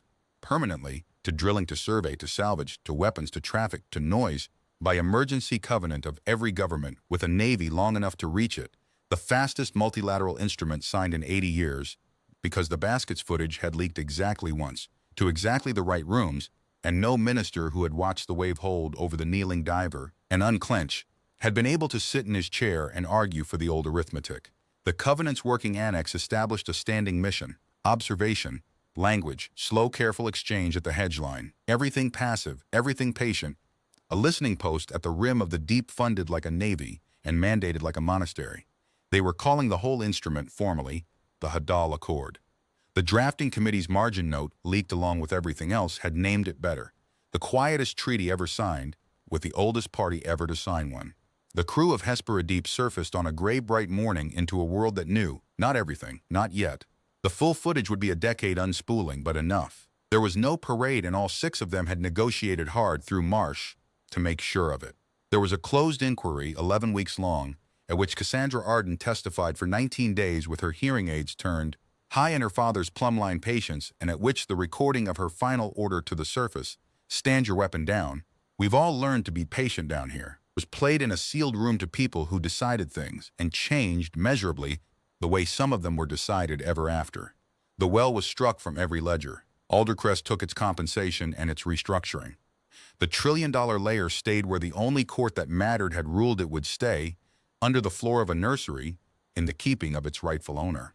The bill totaled honestly. 1 platform abandoned in place and already half glass. 1 career each, traded for stranger and better ones. Wen to the Accord's Science Directorate, Pia to its medical and life support mission, Ben to teaching bell crews and cribbage, Yusuf to chief of the Accord's dive cadre, Marsh to 5 years of testimony that kept the Covenant's teeth in. 1 naval intervention vehicle, returned to its makers in carefully sorted pieces, which the Navy, to its lasting credit, chose to display in the Academy's main hall exactly as received, with a plaque that read "Returned." 1 foreman's high-frequency hearing spent and never regretted. The deep talks low, she liked to say, tapping her aids. I kept the channels that matter, and the return, because there was a return. A descent-shaped life bends back down or it isn't finished. 1 year to the week after the surfacing, the Accord's first mission vessel held station over the Morrow Trench, and Cass Arden, mission warden by unanimous insistence of 2 species worth of stakeholders, stood at the rail in the gray bright morning with a small heavy object in her scarred hands. Her father's brass-sounding lead, the old tool of the old trade. The weight sailors had dropped into dark water for 3,000 years to ask the only question the sea ever answered freely: how deep? He'd carried it 40 years of bridge work for luck. She'd carried it 26 in a dive bag. It was the truest thing she owned, and the deep kept true things. She sent it down the wire in the exchange basket, alone on the padding, and the cameras watched it fall away into the dark that was no longer empty, had never been empty, would never be thought empty again. The basket came back up 9 hours later. In it lay the sounding lead, kept after all? No, returned, she saw, smiling through the sting. Of course returned, yours, and beside it, grown that day in the lightless vaults of the oldest neighbor humanity would ever have its answer. A copy in gray glass, perfect to the gram, warm to the touch with a heat that lingered hours past all chemistry's permission, and pressed deep into its face, deliberate as a signature, the print of her own gauntlet. Palm open, the first sentence, returned at last in full. Cass Arden stood at the rail with a glass weight warm in her 2 hands. 6 kilometers above a sleeping nursery and a garden of everything the world had ever lost, and laughed, and the wind took it, and far below, in the patient dark, the deep held what it had decided to hold. That the things from the light, when it mattered, when everything they were was asked for at once in the dark with no one watching, knelt and opened their hands and stayed. First contact had not come from the stars after all. It had been waiting under the keel the whole time, tending what fell, keeping what was true, and humanity had passed its oldest neighbor's only test the only way it could ever have been passed. Not with the fleet, not with the flag, but with 6 tired workers, a severed line offered back, and a foreman who knew where to stand. How deep, the old lead asked. Deep enough, the answer had finally come back warm in her hands. Deep enough, come down again and ask after.